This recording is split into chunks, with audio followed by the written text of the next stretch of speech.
All right, let's see. Let's get everything else up here.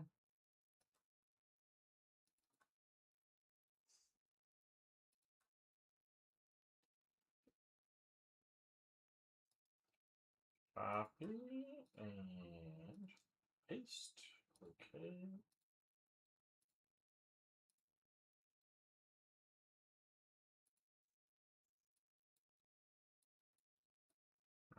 Just loaded, huh? Reveal. Everybody, 1, 2, 3, 4. There we are. Ah, righty. Good evening, everybody. I got something fun in the mail today. Not mine, obviously, but I got this in the mail. I'm very excited about this. So, I've had this book for a long time. This is Tokyo Ghost by Rick Remender and Sean Gordon Murphy, and it's kind of a post-apocalyptic. But this page took all day. Post-apocalyptic sort of comic. Not everything can be shown publicly, so I'll just double check. But it's some pretty incredible artwork by Mr. Murphy here, and that page is okay. And he's a pretty incredible artist. He's been working with a bunch of different things lately, but just really amazing, great shots. Oops, that. And anyway, they announced a artist edition last year sometime, I think, for that book, and so that arrived today. So just for comparison's sake, here's a regular sized comic book.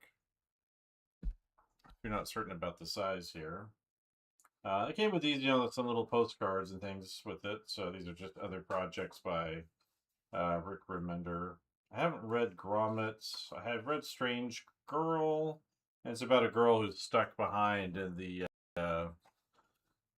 post-apocalyptic world where the demons have taken over. What's in here is it's title card. So this is Sean Gordon Murphy's signature on here. This little card here. It's a sticker I can put inside, I guess. And then this is a, I guess, title-free version of Escape, which is current project by Remender. And I've been picking this one up, but it's an interesting addition here that I got that came with it. It's a nice little bonus, but anyway, it's a World War II story with anthropomorphic creatures fighting in World War II. They're fighting bats, who are the Nazis. But anyway, yeah, this came in the mail, and I haven't opened it yet. A giant tome. See if I can get it out of here safely. And so it's still in its plastic wrap here. This is a big box it came in, and just set it right there, real nice and careful. Put the box on the floor. So anyway, Mr. Murphy here falls in the category of one of those artists who's, I guess you might call them sort of sketchy artists, where like it's a little bit rougher. Like you can see his fingerprints in here, and across here he's kind of pushing the ink out, and works very loose but in big strokes.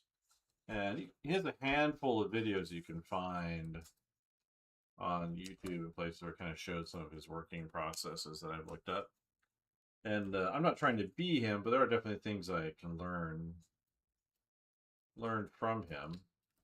So when I saw they were doing an artist edition of one of his books, I had to pick it up. I've got his a couple of his Batman White Knight books and some other things that I think are pretty great.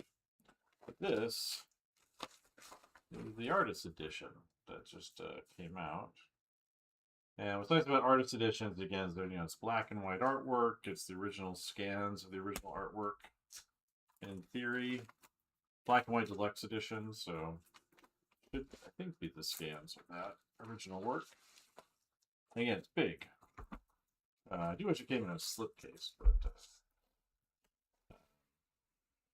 I need like a separate bookshelf for these things. I've got one from Daniel Warren Johnson last year, and then just this one just came out. So, but yeah, so it's basically the whole book in black and white, or effectively the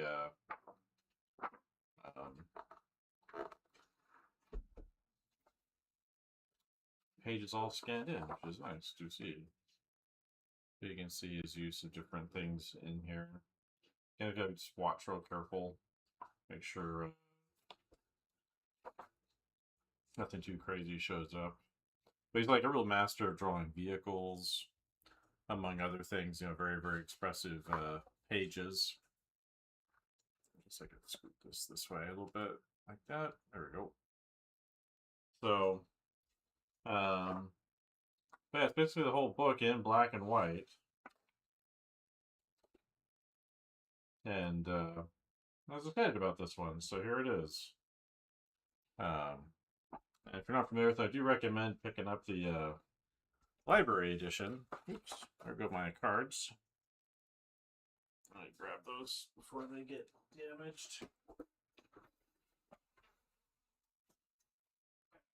You up. But yeah, definitely recommend these type of things. I'm not sure how available this is, but I was excited to get this from Mr. Murphy and Mr. Remender. And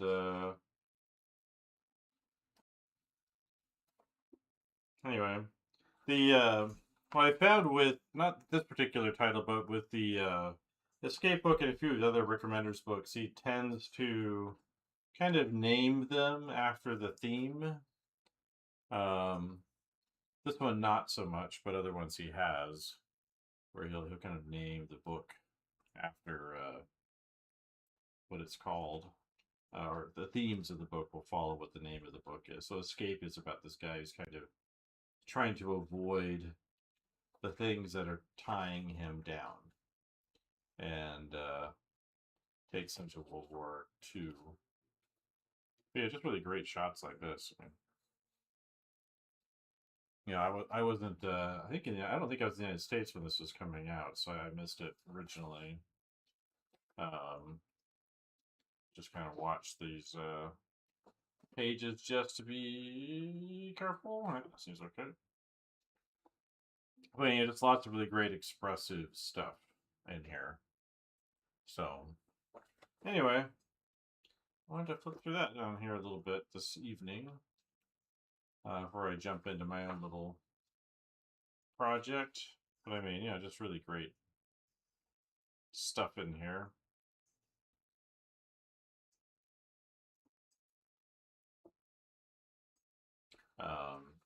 Stuff I could definitely learn from, right, for my own little project, because there's elements in here that I find pretty inspiring for my own little project.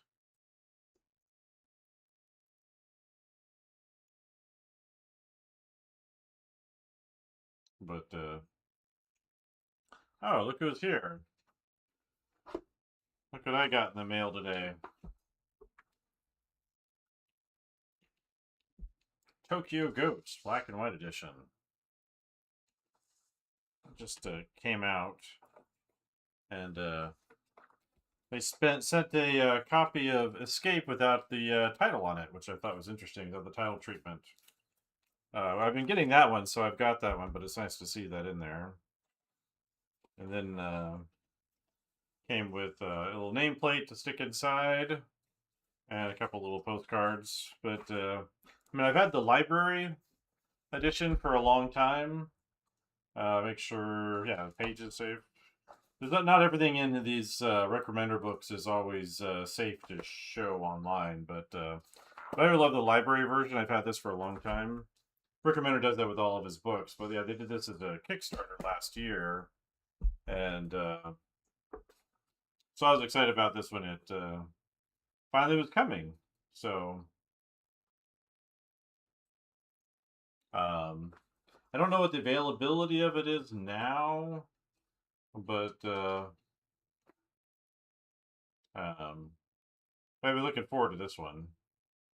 It's like crazy cyberpunk stuff in here. Where'd the city scene go? That was pretty nuts here. Well, yeah, this kind of shot over here is kind of very much in the wheelhouse of where my own little story might go to a certain degree. You know, watch that there. But yeah, there's lots of these really nice double page spreads, really beautifully inked in there. Yeah, it's like it's full size, so you know, I don't get that. Where's the guy he was chasing? This is pretty great right there. So, you know, it's just really good to see kind of what this really. Yeah, there's the shot I was looking for. You know, the him leaping up there. Yeah, I know. This looks like I've got a Daniel Warren Johnson's what's it called, Extremity book downstairs. I need to get like some kind of one of those book readers put out on my coffee table just so I can have these out a little bit more accessible, just because they are very unwieldy. They're just full size, but just this kind of stuff right here is probably in my brain because it's the kind of thing I was thinking about for my own little project where the buildings eventually become interwoven with the plant life to a certain degree. But yeah, it's just full of great stuff. I just opened it up. Oh, excuse me, here on the live stream. But so I guess it sort of follows Rick Remender's thing where it's Tokyo Ghost, and so it's about their personal ghosts, I guess, following them around. Um, but yeah, I kind of went back and forth on ordering this one originally, and then I was like, well, I know I would regret it if I did not. And looking at it now, I definitely would have been very upset not ordering it. Interesting title treatments here.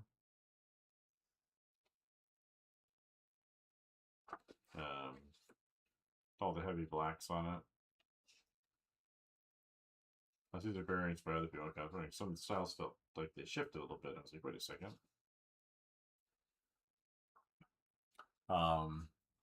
So, ooh, and a sketchbook. Ah, there's a whole. Oh, what's this in the back? I just opened it up today. So during live stream at the very beginning. So sketchbook. We got. I do have the whole thing open over on the YouTube side if you want like the full view. Um, I think some of this was in the other book, but this is what I've been really looking forward to seeing is this kind of thing. So there's his thumbnails.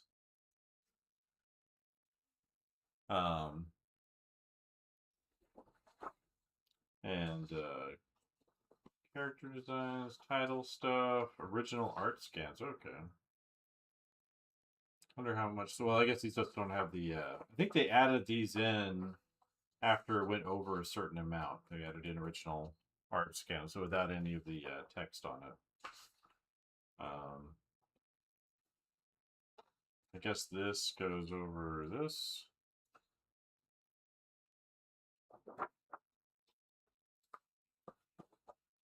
So that's good to see. Get them both. You get like the full book in terms of the text, and then oops, naked stuff in there. What else? I was hoping maybe like his maybe he whoa, didn't quite cut properly down here. A little bit of glue on the edge there. Oop, yeah, it's just glue.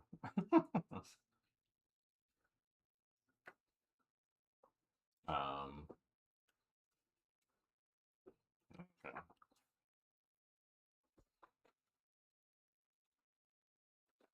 That has the issue 1 script. somebody would maybe have like he kind of goes pretty much straight from thumbnail to pencils these days, but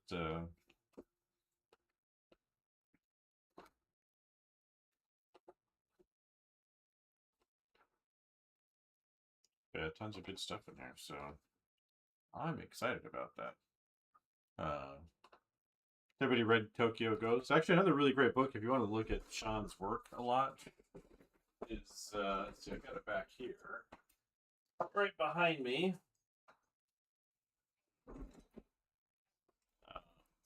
And that's Punk Rock Jesus, which I think you can still get pretty easily. And it's written by him.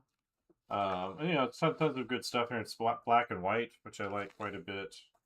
Published by Vertigo. But in the back, in addition to like, you know, character stuff or whatever and sketches, has all of his thumbnails back here, all of his layouts. Which I always love to see. And then it also goes from these layouts to pencils in the back. That's not all of them, but it kind of shows you kind of the difference. You can kind of compare these to his original pages and see the difference in terms of like the detail in that. There's also in here the original pitch pages. And one of the things I noticed is like there was some kind of change in his style. So like this is a character sketch here. And it kind of looks like his stuff, but it doesn't quite look like his stuff. And I think in here, where'd it go? The original pitch is in here somewhere in the back.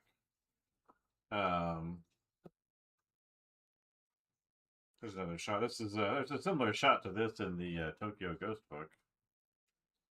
But I should see what this is. What is this right here? Looks like this is his character arcs, I guess. I'll have to look and see what that is. Yeah, this is the original pitch pages here. And they're really good.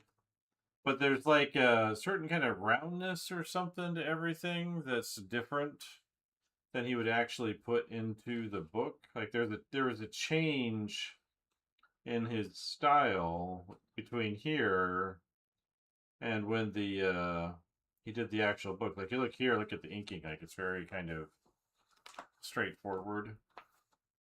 And this inking you see here, like in this face, is very different than what you actually see in the book.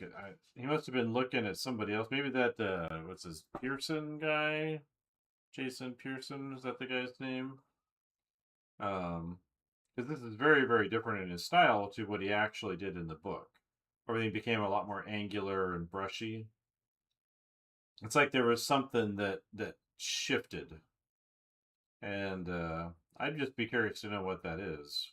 But you can see it happen in the book, which is kind of an interesting thing to look at. So, yeah, it came out 2016. Yeah, I would have been in Hong Kong when the original issues were coming out. So he's doing this in 2015, 2016, beginning in January. The dates on there and signature.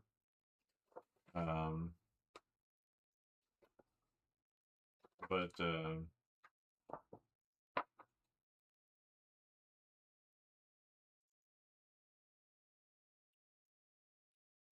so would have been nice to have known it was coming out when it was coming out. I had no idea, right?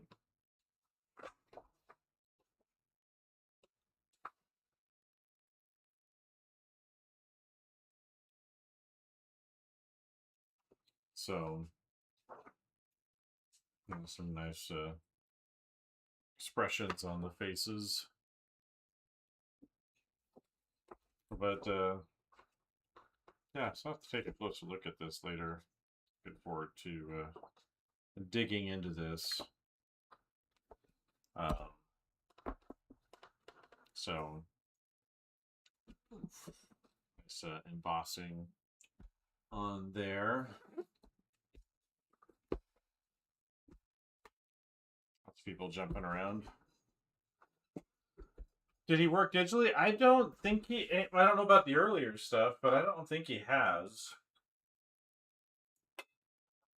I mean, the book. This what we're seeing here is clearly the original art, but in this one, I don't know.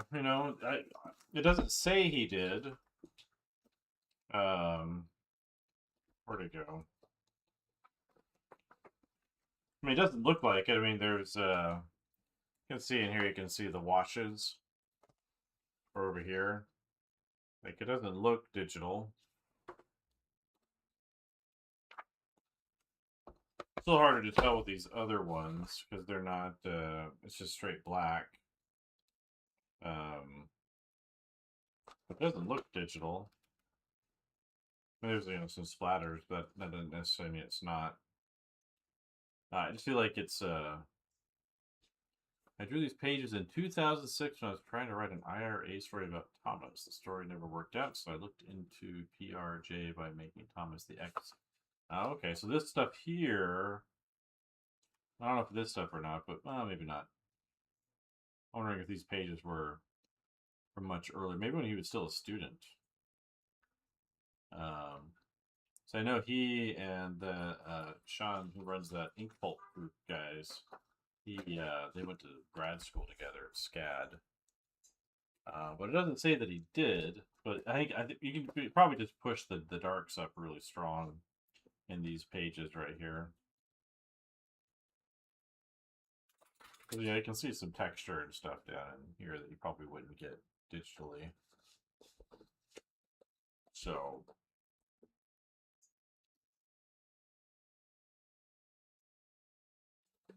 but yeah, I was excited to get that in the mail. The big one, right, Bosch? It's not time, Bosch. You gotta wait. It's not time for your thing. I know what time it is, Bosch. My dog is like, it just feels like you're talking a lot, and it's getting close to being 8:30. And 8:30 is my time. But yeah, so I'm pretty excited about this little delivery today. So I always like seeing the work full size. Like I've even taken some of the pages I've downloaded off the internet from different artists and printed them out full size just so I could see, an approximation of how it would look, even though it's not, the full size publication. It's still um, good to kind of see, the amount of detail they're doing at what scale or how thick they do the borders or other things. That helps me kind of see how it actually transfers to, the regular sizes of things. Yeah, an unnecessary car up there. He likes drawing vehicles. Like his Batman stuff is just full of great vehicle shots.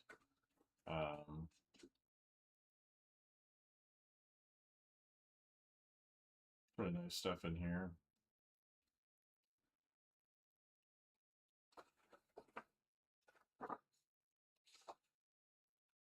So, yeah. But, yeah, I'm excited about getting that. I've been looking forward to that one. Yeah, I kind of go back and forth on ordering some of these just because, you just, well, A, they're expensive, and, B, they take a while to come. But I never regret having them. Um, yeah, if you haven't seen his Batman White Knight stuff, there's those are pretty great. I was looking at little Samurai Jackie over here.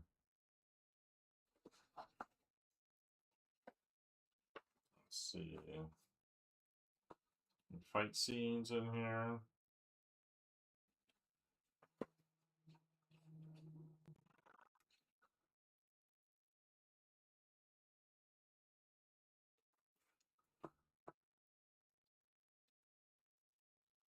There's some nice graphical treatment.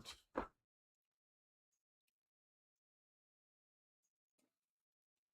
a big waterfall. You can lay down, Bosch. I always appreciate kind of these graphical approaches like this.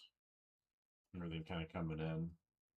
So you can find like a handful of videos of him inking on YouTube, on his own channel, and on a couple other places. But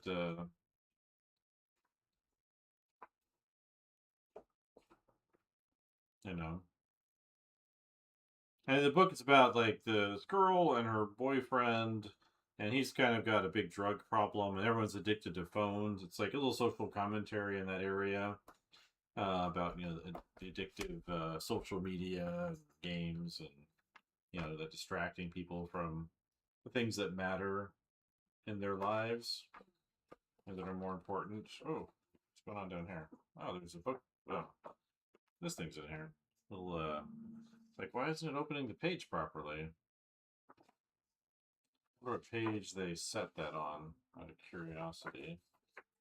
If it's meaningful or not. Well, looks like it's pretty straightforward.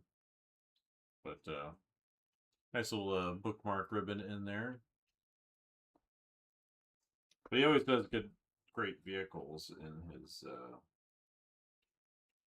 I always feel like they have weight. So the big trick is like knowing how the wheels turn under the thing. The ghost of Tokyo has come for you all. That's all right. Yeah, really nice interior spaces. It doesn't cheap out on the backgrounds here. Let's turn that over there.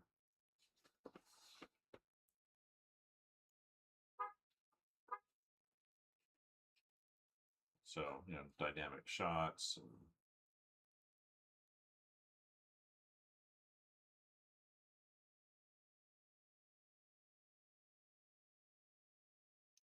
whatnot. I guess that one is. There's some fingerprints up there.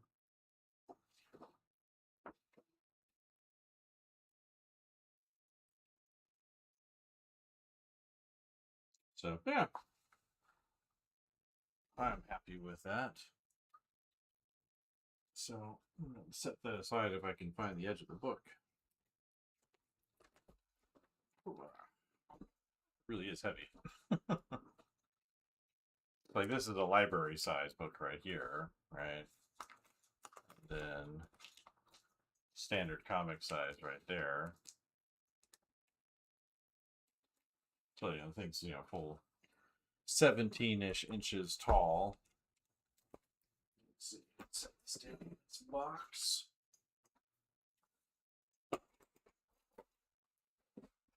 But yeah, generally I recommend those library editions from Rick Remender. They're always really nice. What I've been working on. Well, I need to finish working on this. I started coloring this stuff a while ago. Let's see, I could use a support under there, I guess.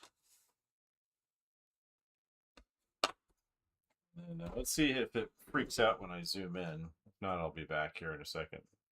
I've just found that sometimes the yep, there it goes. The camera does this weird thing where it zooms in like that. I don't know why. So I'll be right back.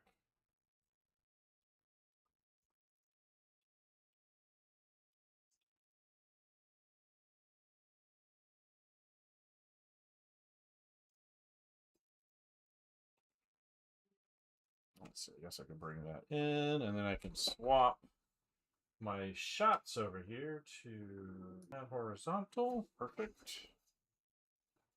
I can turn that off. It's not really that. I can turn the light on my face though, real quick.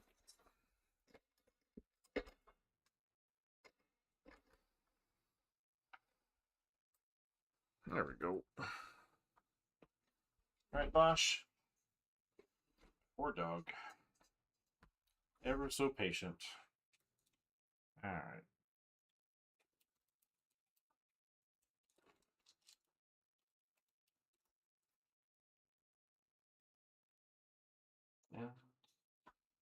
Heading back over to the Instagram. Guess I need to refresh that here somewhere, wherever you're hiding.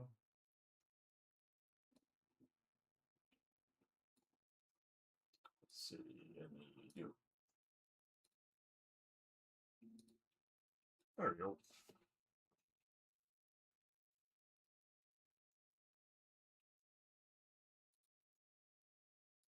Let's see. Reload. There we go. There we go. I'm back. Yeah, I don't know what happened when I zoom in, like with the finger pinching thing on the phone. Sometimes it does this. Just like zooms in like 1000% or something, and I don't know why. I've been meaning to finish this page for a while. I've just been working on this bottom one here for a bit. To hit record. So I'm trying to use kind of flat approaches to the coloring. So this is a double page spread for my own little story here, very end. So everything's over.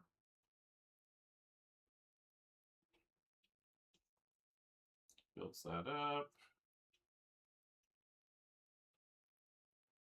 And sets it on fire.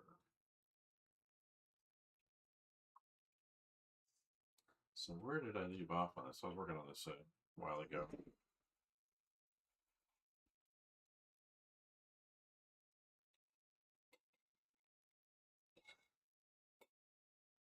Yeah, this one you definitely get a better view on the YouTube side. So I can just broadcast it directly over there. Where was I? Let's see, what do we got on these layers here? Anything on you? Nope. What about you? Yep. What are you doing up there? Okay, you're multiplying. These are all just flat layers.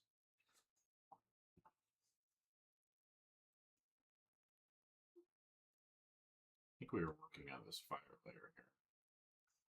Left off. Again, this is Infinite Painter. I like it because it has this shape drawing brush, which makes a lot of things very, very easy for me in terms of drawing on it. But so I left off, I've done those guys.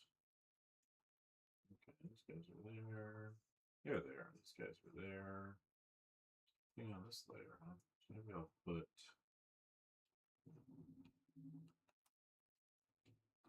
him on this one too. Not to multiply the screen and grab his color.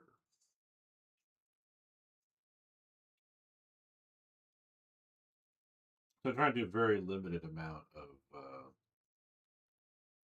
the gradients and things like that on here. Just trying to keep it very, very simple. Yeah, well, this is like it draws like, you know, that kind of thing. Procreate definitely does not do that. At least not yet that I've heard. Roots, I guess, separately.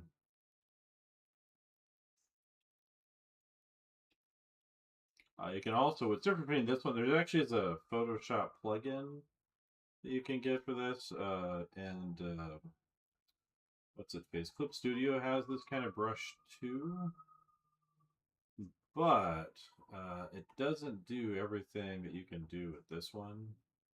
Like, for example, you can put textures in this, which you can't do in Infinite Painter or Procreate. So I actually made like screen tone brushes on here. If I zoom in tight there, you can see the screen tones. But it has like a texture pattern that allows it to do that. I have different. I made some different ones, but you can also just like put other textures in there. But I did make that one specifically. I've got one that's like got rocky textures or other things in it that I like having access to.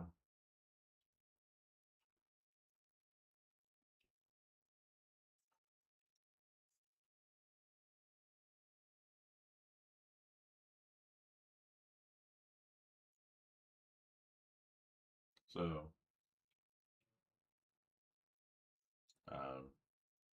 thought about maybe doing the penciling in here because it's got some handy panel features too in the app. Where you basically can draw panel lines.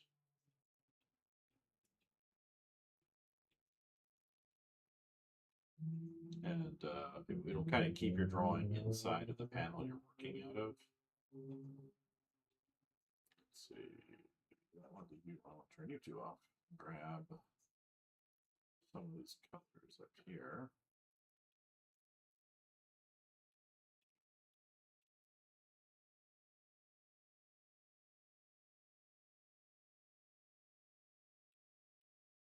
So yeah, it does some stuff that other ones they just don't do, and I'm really surprised that this app isn't as popular as other ones are.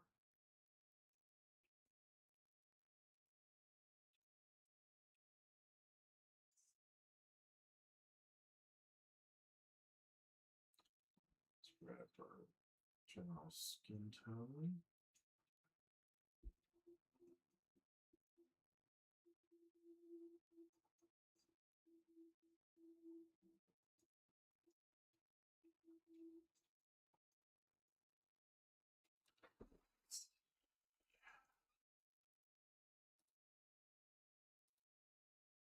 That music is not working for me at all.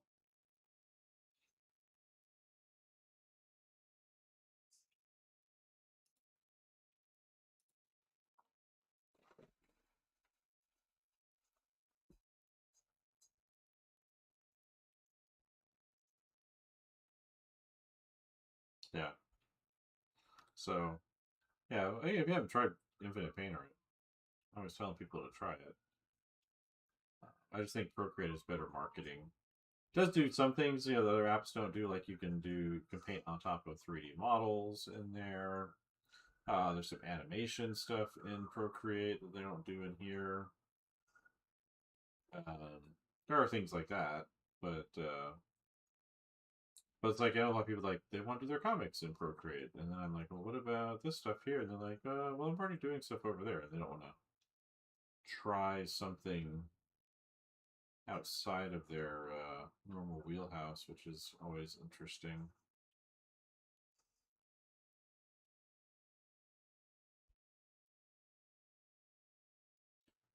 Get some fire on here.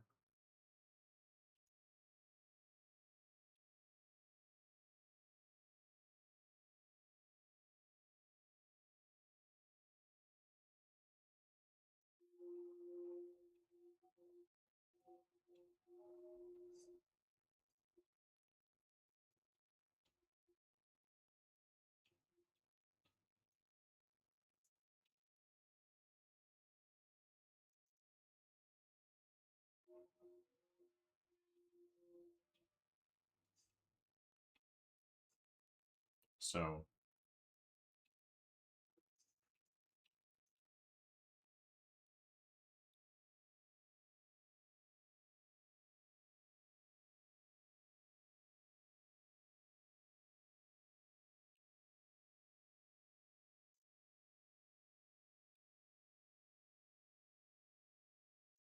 all right, orange time.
these guys local colors, I guess, are up here.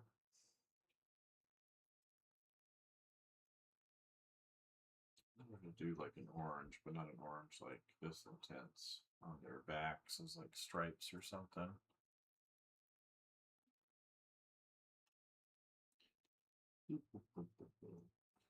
Close for this color, but the other thing it does too is you can pull this out, which I think Procreate can do something similar-ish now.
Yeah. So again, it does some kind of unique things that you just don't. Nobody else is doing. It's not that what other people are doing are bad or whatever, but it's just weird that this hasn't got quite the same level of support from the Gen Pop.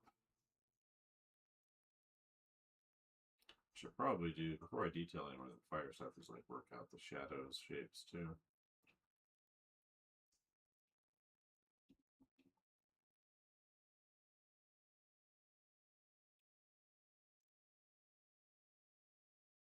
What I nice about the iPad too is like actually if I were to work it sideways, basically, this is full size right here for a comic book, right?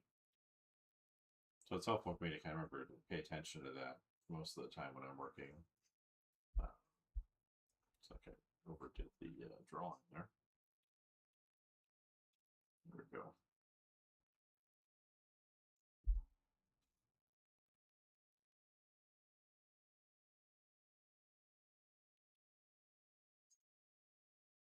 Nope, no vectors. It does do some vectory things though, temporarily. So like in Procreate, let me pull up. Actually, this is my inking set over here, that I did put up for sale on my portfolio site. But one of the things, too big. One of my favorite things about the program is the 3-finger touch. So in this one, when you draw with 3 fingers like this, it changes your brush size, which is really, really nice. And then if you go the other direction, though, sideways, it changes the opacity on a 3-finger swipe. And once you get used to that, you never, ever, ever want to let that go. Because you don't have to go into a menu, you don't have to draw on anything. You just like draw along, you're like, I want to be a little bigger, so you push it up, or you want to be a little bit lighter, so you push it to the left or right. Yeah, I think I did. This is actually 600 DPI, so I have really limited layers on this. It's an older iPad too, but yeah, it's once you get used to it, it's really, really, really nice. Another thing but in terms of like the vector thing though, if you were to draw, let's get a different color that's a little more annoying. So we'll sit on top. So like in Procreate, you draw a shape, right, like that, and it kind of smooths into a shape like that. It snaps into a form or a shape or an outline. And then in Procreate, you have to like tap a button to edit it. And this one, you just tap the line, and you can edit the line like so. You can pull these vectors around on it, and if you look at these vectors really close, these are all circles. But if I tap in between them, it'll add in another one. So you can outline things. And then remember the 3-finger thing? It still works while this is live. Like that. The other thing that it does that's really nice here is if I tap the circles, they become corners. So it's not just a round shape, it's a corner. And this little guy up here, this little circle thing up here at the top of the shape, that will close the shape. And that's really nice. So, there's like a couple of little features I really like about it. It's an infinite painter. It's on iPad, it's on iPhone, and it is on Android too. This app, I want to say it's like 12, 13 bucks. You download it for free, and then you kind of pay in app for the rest of it. So you can kind of try it out. You cannot import ABR brushes though, so Photoshop type brushes like you can with Procreate or Clip Studio or even Affinity. So it doesn't do that. It has its own brush engine. But again, it does unique things like I was just showing there. And then the other thing it does, so it has like a shape drawing tool. So like I just hit the circle. Well, actually, these up here, these are all been extracted out of the tools over here on the side. Actually, has a navigator, which I like too. So you can have like a little navigator, so you can kind of see what your picture looks like in a small thumbnail. I can turn that off. But these up here, you actually can pull these out of here. So I press and hold this. I can add this to the list. Or if I don't want it, I can hold it, bring it back, drop it on this X, and it's gone. Similar with this guy, I drop him on the X and he's gone.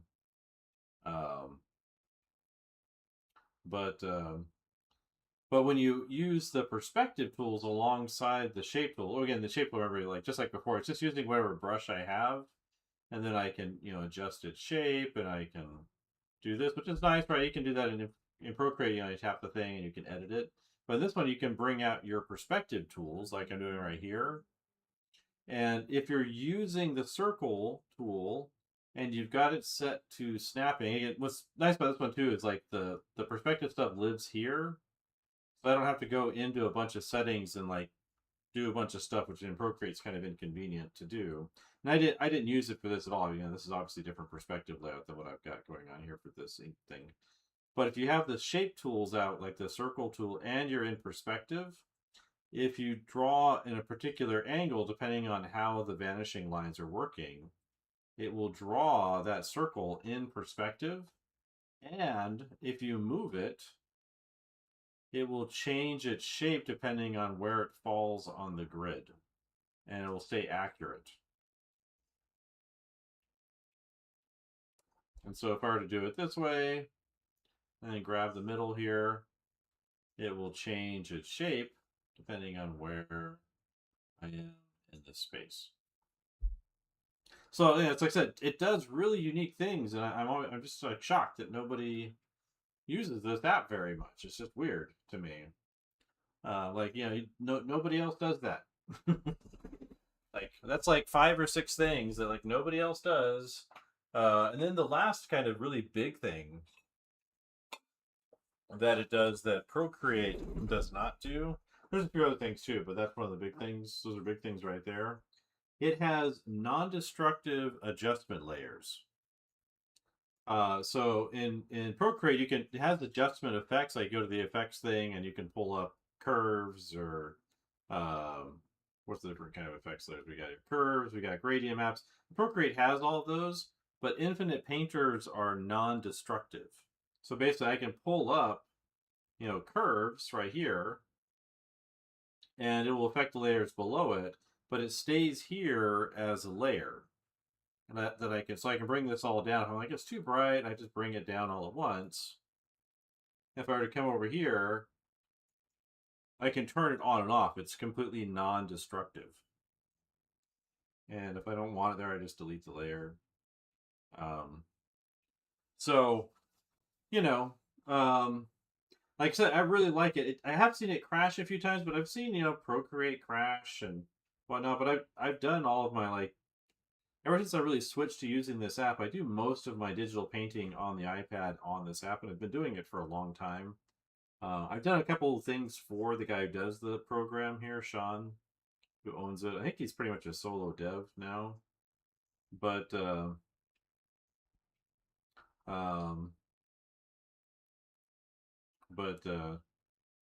yeah, what's the other one? I've got these painting ones in here. Yeah, so like I have a painting one that's these shape brushes, but it has like a texture in it, which you can kind of see in there. But you can put whatever you want into these. Like if I go into the brush settings over here, go over to texture, it's just this image. That's what's making that happen for that fills it up with.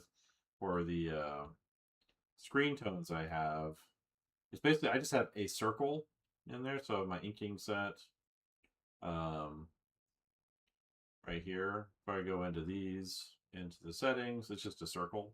So I just set circles of different sizes for different gradient, different amounts. It also has like these web brushes, which I put one into my inking set here that I adjusted. But basically, it kind of draws like this connecting web. There used to be like a website that had this as a thing. I guess he took it off of there and put it in here. It works.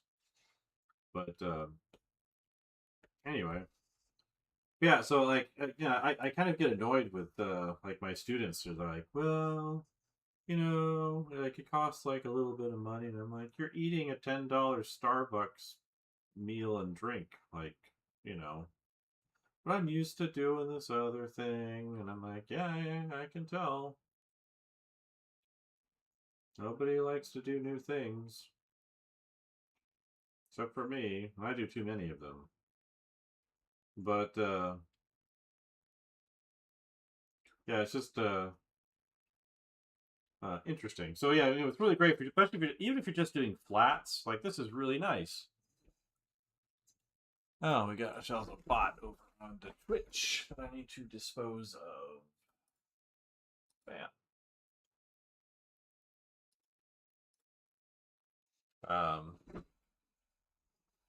But yeah, so it's like, yeah, I show this stuff to people all the time, and I'm just like, it does all this cool stuff, like, for $10, or whatever, $12 or whatever it's costing right now. It seems like that's a no-brainer to even just like, try it out. But yeah, and tell Sean, if you buy it, that I sent you, because he should he should make me an affiliate, because I'm definitely an evangelist for it. Oh, $10, yeah. Yeah, definitely pick it up.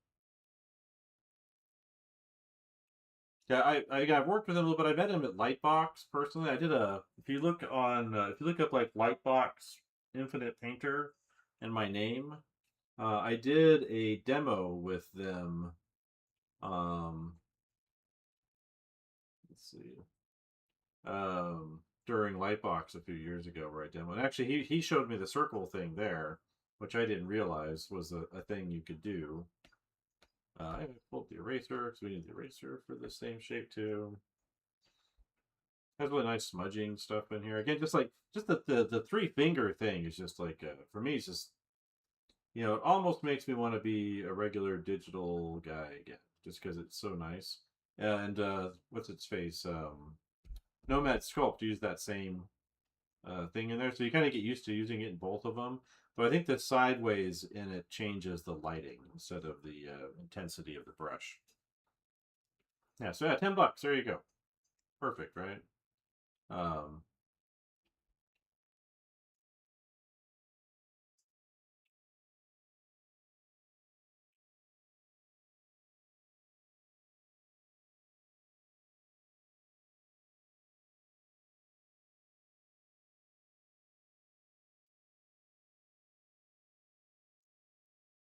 so yeah, but again, yeah, it does a ton of stuff. It's got a Proco brush in there, a pencil brush that Proco designed a long time ago, Stan Prokopenko. That's pretty nice. I've thought about switching to doing my kind of pencils and roughs in here, because it does have that panel drawing tool in here, which is, I don't have it out in my custom area. Let's see, where is it? I think it's down. There it is, right here.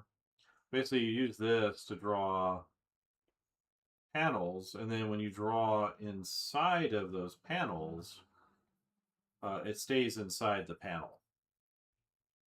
So that's I haven't used it very much, but I thought about doing like my rough pencil, at least my roughs and my thumbnails in here, because I was kind of doing them on paper. I did a whole bunch of them, but I got to the point where I was like, well, I wish I could just enlarge this or move this panel over here real quick or do this other page.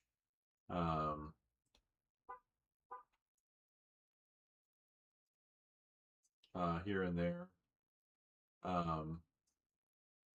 But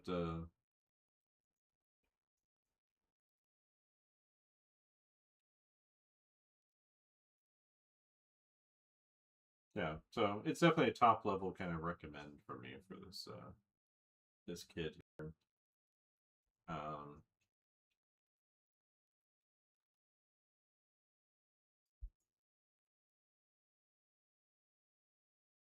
So I need to fill in that back gap here.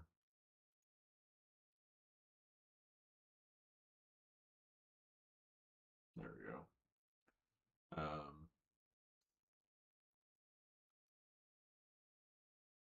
And it also has like a special pattern drawing thing too, where it's like it's a special mode for creating patterns, which is kind of nice. Especially if people are doing like hand painted 3D textures or something like that.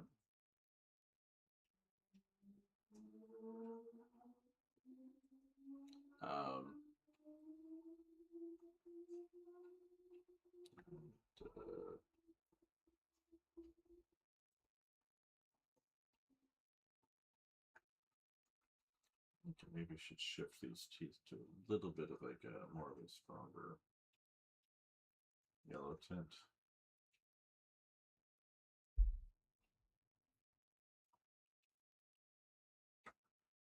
Again, if you want to just do flatting like this, there is like a free plug-in for Photoshop. I forget the name of the guy right now off the top of my head, but I have it on my Photoshop. But there's also a similar brush in inside of Clip Studio. The only thing with those ones is you cannot add textures to them. It's just like it's basically a flat selection fill tool, and so you can't do the texture thing in there. But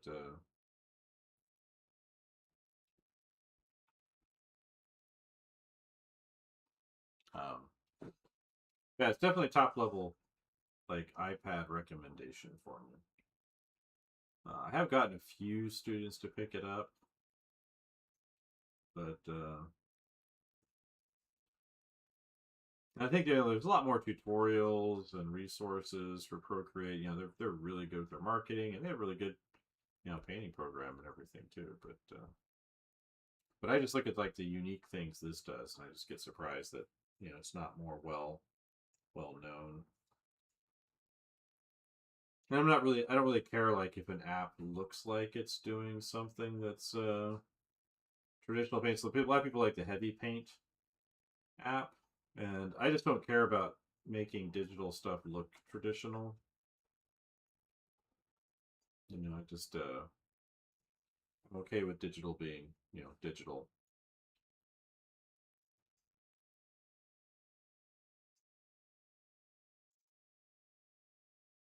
But that's just me.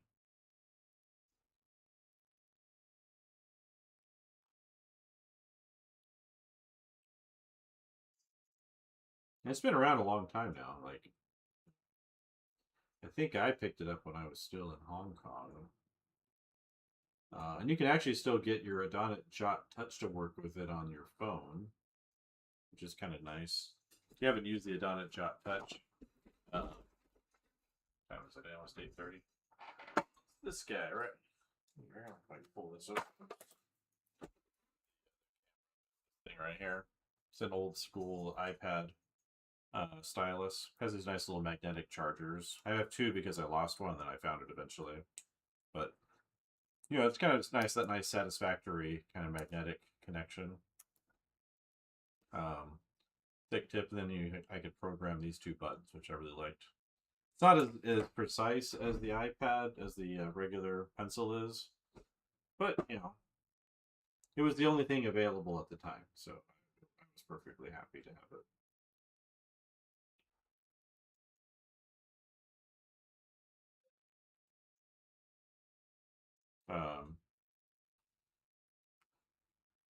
Yeah, the flatting thing here, some of the other aspects of it, it's just really a really good app. So, all right, let's see. What are my shadow colors? Did I save them somewhere?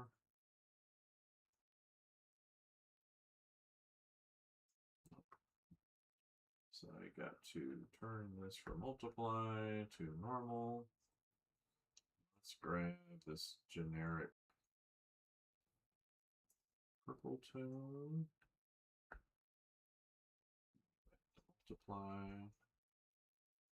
Let's get some of these shadow shapes on.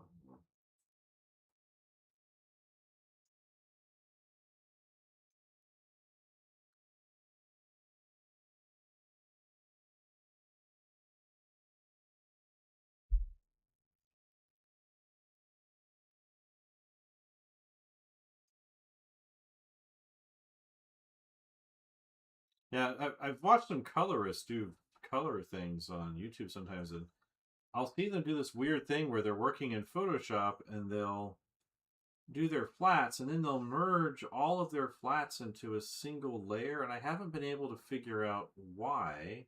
Like, I know what they say why, but it seems like it creates a certain kind of inconvenience to me at the very least, where they have to, you know, they kind of select colors off of that layer. But I just looked at it like, well, why don't you just like keep it on its own layer? You know, if you want to keep selecting it, why do you have to go through this complicated process? And from my understanding, coloring doesn't really pay all that well. So, you know, why are you doing the thing that you are doing?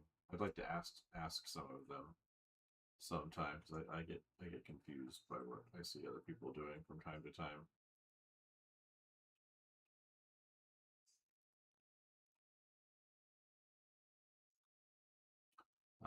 Because like I look at it like, well, wouldn't it be easier to just, you know, not do that?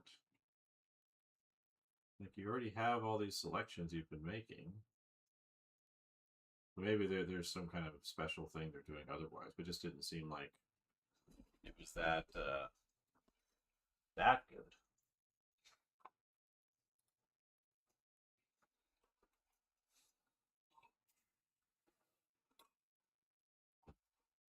Um,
um, but yeah, it's a really cool app. So, you know, I always get surprised by this, like, you know, people not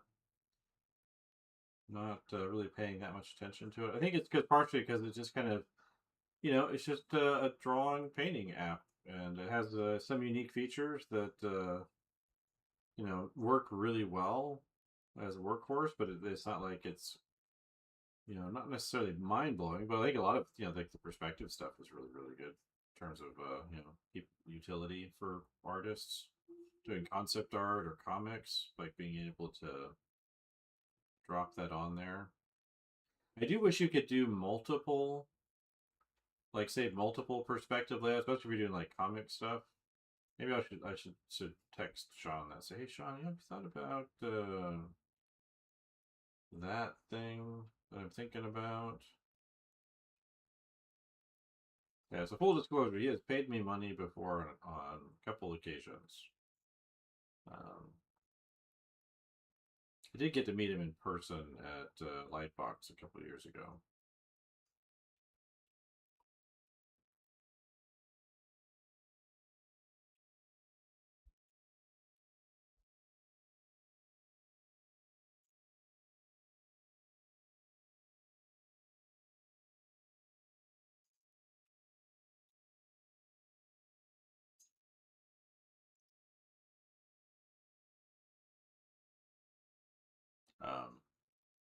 What do we do for time? 8:30. Okay, I'll spread it down another half hour. Throw my dog's whole evening plans out. 8:30 is normally our his last little yummy thing of the day time.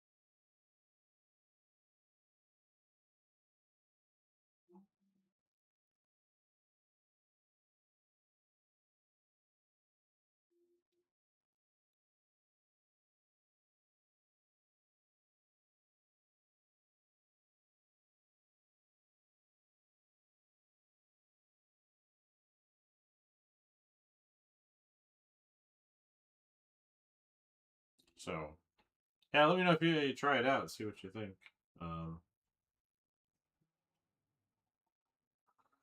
I think it would help if you had like some other kind of like education series or something for it. Like if one of the things that Affinity is doing is they're doing like, he has like some challenges and things built into the app, but I don't know that that's the best solution for promoting it.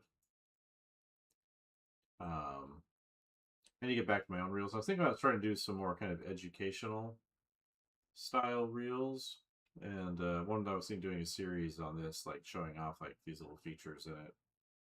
Um,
so that's $10, but it's interesting where people's like prices, price kind of cause them to have pause. Um,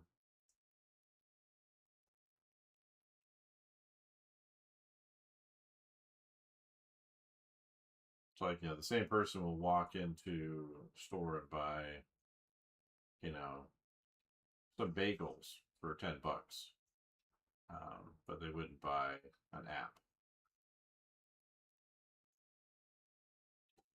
which is interesting.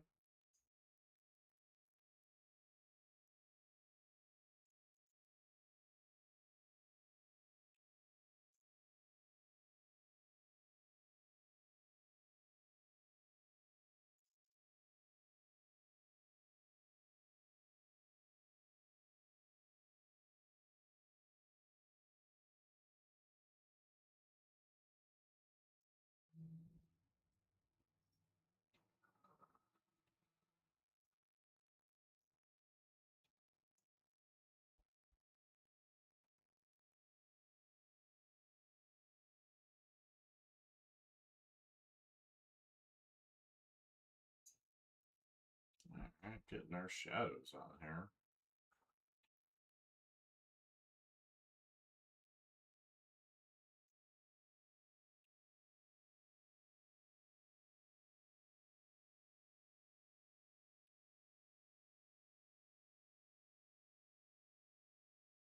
I definitely prefer the coloring on the smaller panels just because simpler, but this one's, it's kind of the beast. So I want to do like some small ones and this big one.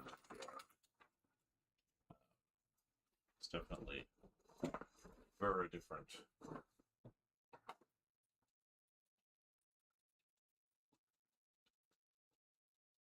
Set this just quick.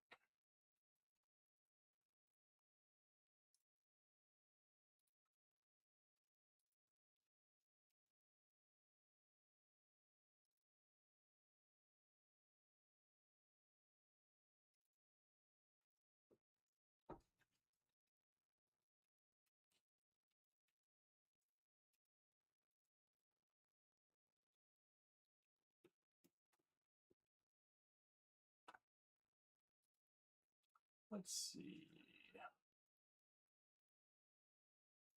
No.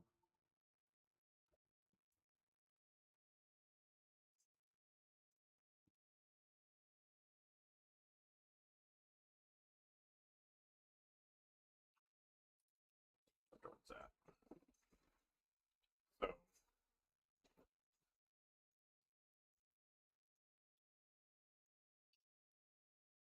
I might have to consider it somewhat of a texture. I want to kind of keep it mostly flat, but maybe I can. Well, for example, if I were to take the eraser, come over here with my little inking brushes, and if I were to grab, like I like this, gets this one. Like I could grab, yeah, this Sumi brush that I made, I kind of like, so if I like hit the edges.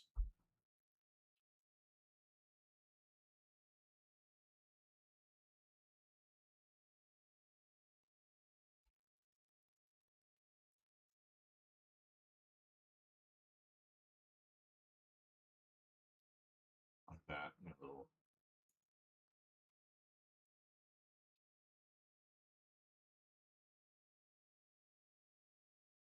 But something to think about there with the edges.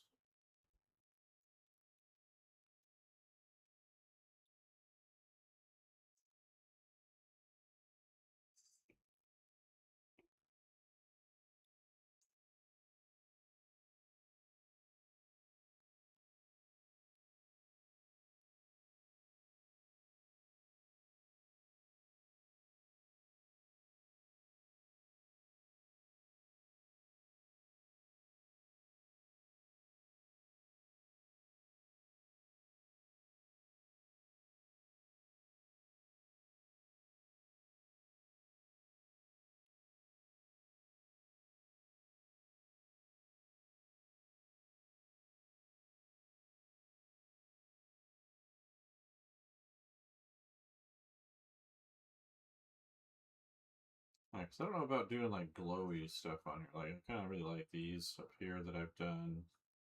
Put like a little bit of a color change in some of them with like the airbrush. Um,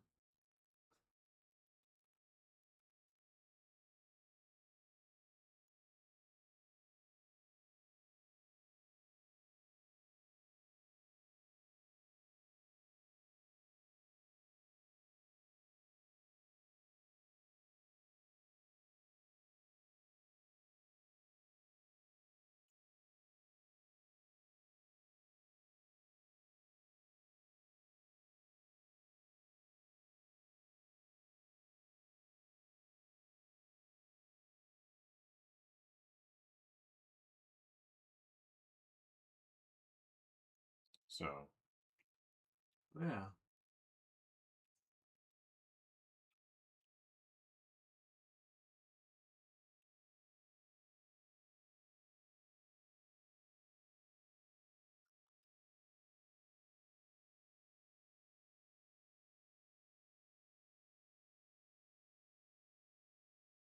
But I figure if I just kind of get this down quick, then I can come back and clean it up as necessary later. Maybe look for a secondary transition color on those edges.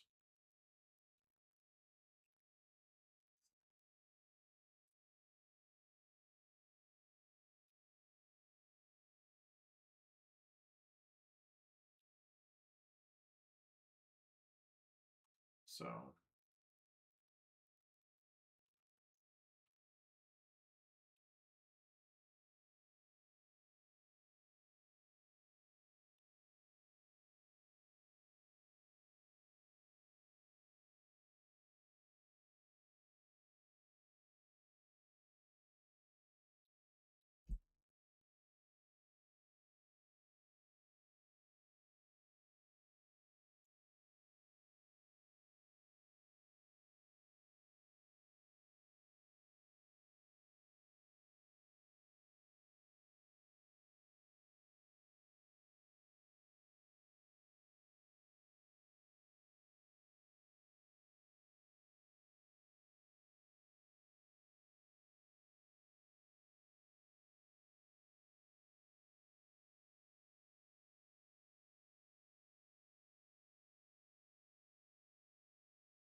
yeah, but I'd like to come up with like a simple coloring approach for this, you know, to kind of work with the textured.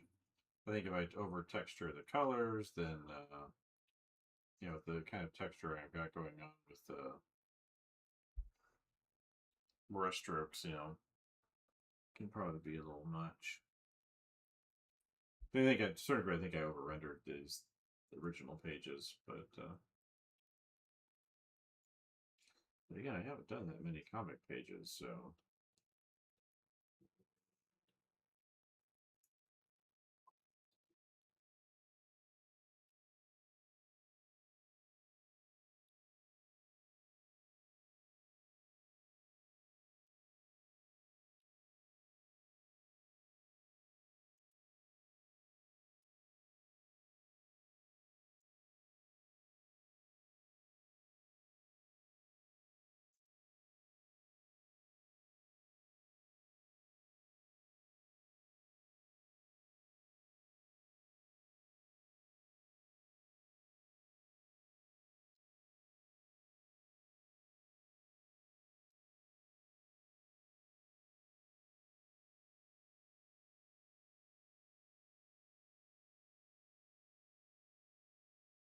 And it doesn't come with the ABR brushes, um,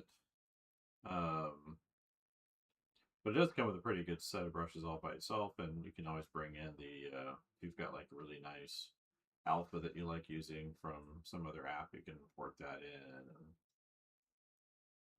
that can work really well too. And that's kind of what I've done to build my little brush set here.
How are we doing?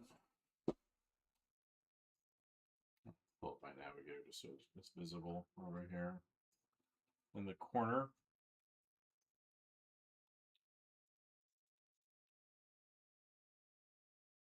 Yeah, I need some kind of like a book holder thing to put on my coffee table so I can set.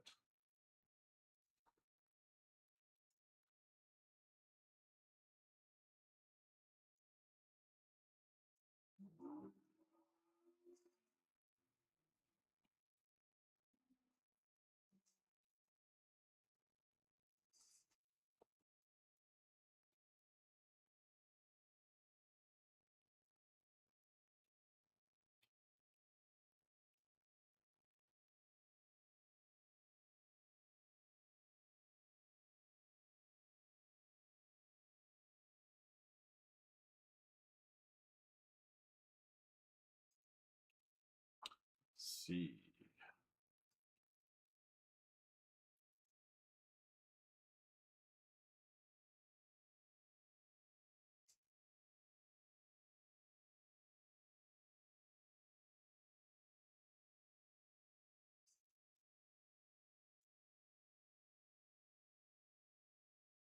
Maybe we could like put together like a color palette things that I use commonly or something as I go forward into the project.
Let's see.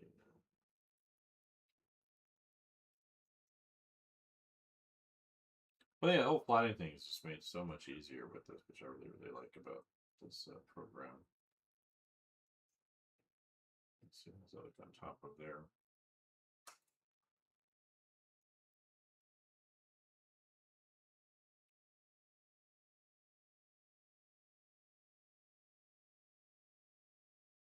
Yeah, that looks okay, I guess.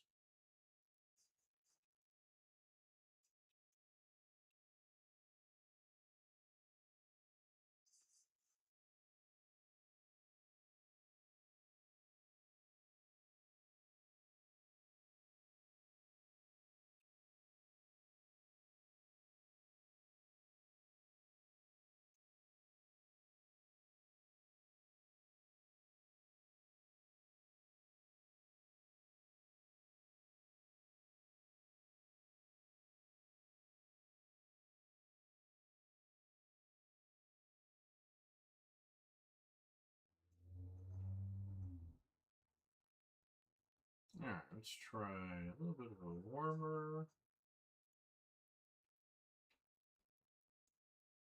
Too dark.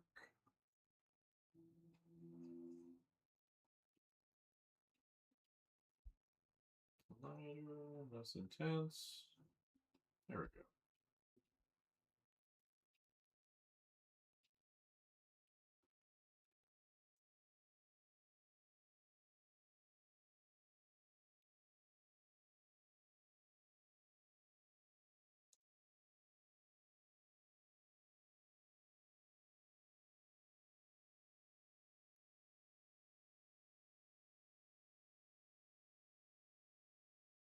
A little fun, kind of do a little digital, sort of. It's not what I would call full blown digital, but you know.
5 minutes.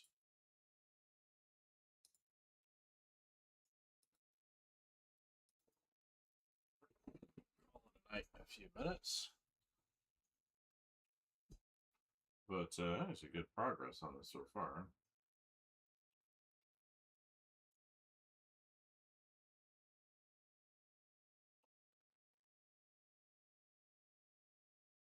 Color variety in there.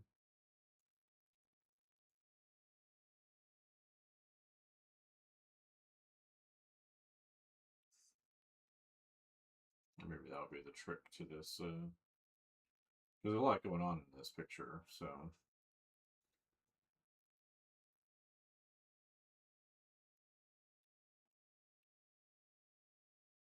I did those other ones a while back, but I've just been so busy. I haven't been able to get back to them. Start doing those other pages and other things.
Yeah, if you leave a rating in iTunes, yeah, say, hey, Peter sent you, or something like that. Maybe make Sean smile a little bit. I think he works on the app like part-time. It's not his, I don't think it's his full-time thing. It should be. He should have like a whole business with it, but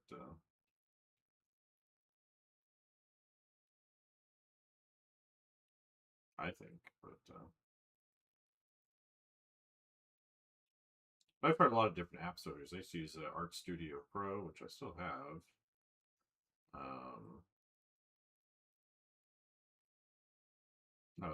I liked it was more Photoshoppy back then, and Procreate had much more limited features, so I didn't use Procreate that much back then. I would try it, but it was like it felt really limited, and I liked how Art Studio was basically just Photoshop, and so it made it pretty easy to use.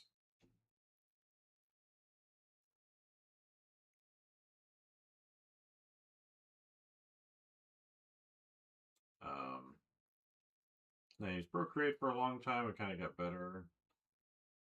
And then I never really used Heavy Paint. I know a lot of people like that one because it kind of looks sort of like traditional media. Adobe, they released a free version. Well, they made it free. Their Fresco app, which has like some interesting natural media brushes in there for like watercolor.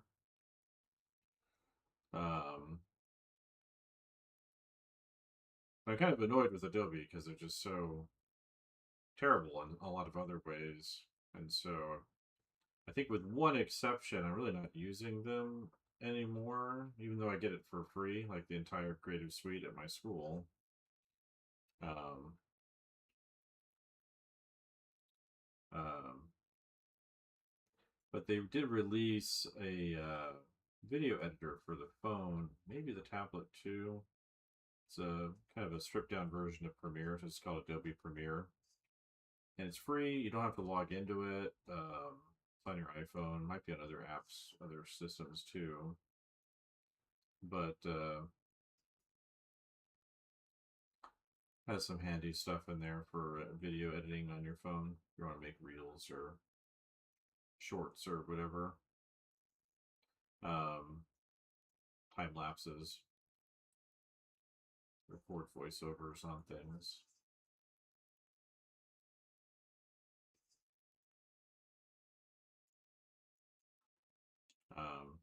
They want you to do is they want you to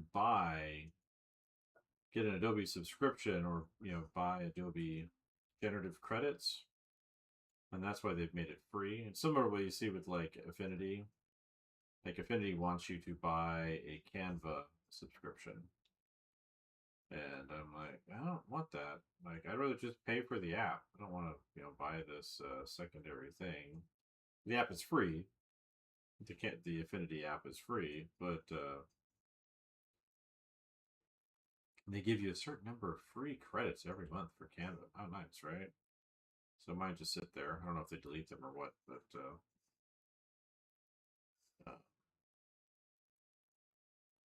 it's nothing I want. I would be very happy to just pay for the program. So I think it's really good.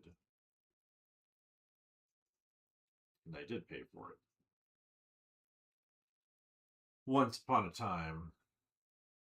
That feels better. Getting those shadows, I think, helps simplify things a lot. Maybe we need a third. This is really warm. How does that look? Yeah, I think having like a warmer red. So maybe that's what I just need, like another color for the shadows.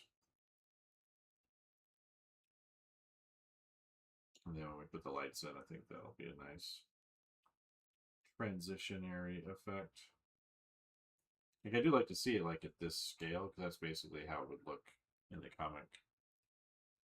I probably should be coloring it vertically, that way I can kind of get a better sense for that more easily. So,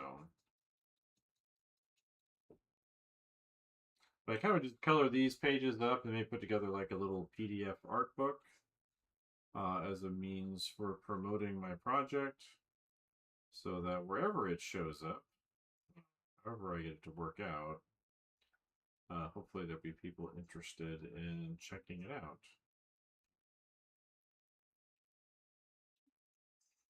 So I probably, what I'm going to do is finish these 6 pages, get them lettered, and put together like a little art book, because it's like a whole scene where these guys, have a hard time,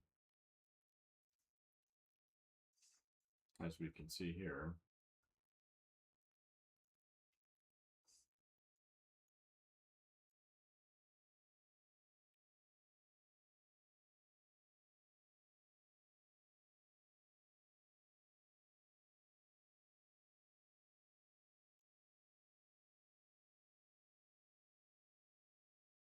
We don't want some blues in here for the sky or something.